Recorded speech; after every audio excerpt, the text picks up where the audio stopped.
హల్లెలూయా! దేవునికి స్తోత్రం. దేవుడైన యేసుప్రభు వారు ఈరోజు మనకు పరిశుద్ధ గ్రంథం నుంచి ఇస్తున్న వాగ్దానము సామెతల గ్రంథం 12వ అధ్యాయం 25వ వచనం. ఒకని హృదయములోని విచారము దాన్ని కృంగజేయును, దయగల మాట దాన్ని సంతోషపెట్టును. సో ఈరోజు వాగ్దానం కనుక చూసుకుంటే ఇక్కడ మనం క్లియర్గా చూసుకొనవచ్చు.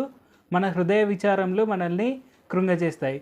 కానీ దయగల మాట అంటే ఇంగ్లీష్ వర్షన్లో చూస్తే గుడ్ వర్డ్ అని ఉంటుంది. అంటే గుడ్ వర్డ్ అనగా దాని అర్థము దేవుడైన యేసుప్రభు వారి వద్ద నుంచి వచ్చే మాట. అంటే వర్డ్ ఆఫ్ గాడ్ అనేది గుడ్ వర్డ్. సో తప్పక మనం దేవుడైన యేసుప్రభు వారి యొక్క మాటలను మనము తెలియపరచాము అంటే, సో ఎవరైనా కృంగుదల కలిగి ఉంటే వాళ్ళకి మనం చెప్పవలసిన మాట దేవుడైన యేసుప్రభు వారి యొక్క మాట. సో అది కనుక మనం చెప్తాము అంటే అప్పుడు అలాగ చెప్పినప్పుడు వారికి హృదయం అనేది సంతోషపడుతుంది. సో ఆ సంతోషం వచ్చినప్పుడు వాళ్ళు తర్వాత కూడా ఆ సంతోషంతో ఆనందంగా జీవించవచ్చు. సో తప్పక మనం చేయవలసిన పని ఏంటంటే, ఎవరైనా కృంగిపోయినప్పుడు వారికి తెలియపరచాల్సింది మనము దేవుడైన యేసుప్రభు వారి యొక్క సువార్త. సో ఆ సువార్తను మనం తెలియపరచడం అనేది చాలా చాలా ఇంపార్టెంట్. వాళ్ళ కృంగుదల అనేది ఇమ్మీడియట్గా పోతుంది. వారికి దేవుడైన యేసుప్రభు వారే నిరీక్షణగా ఉంటారు.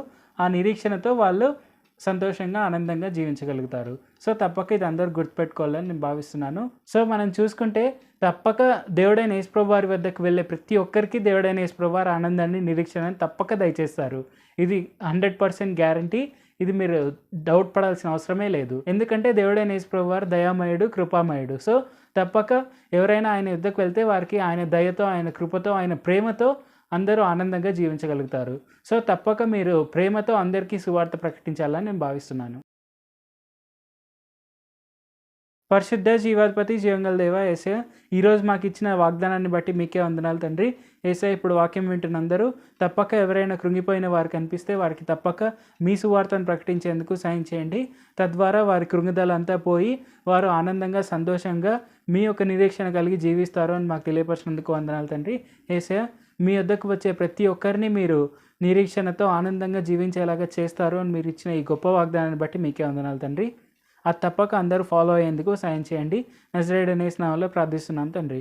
ఆమేన్. Thank you Jesus. దేవుడు మిమ్మల్ని ఆశీర్వదించిన గాక.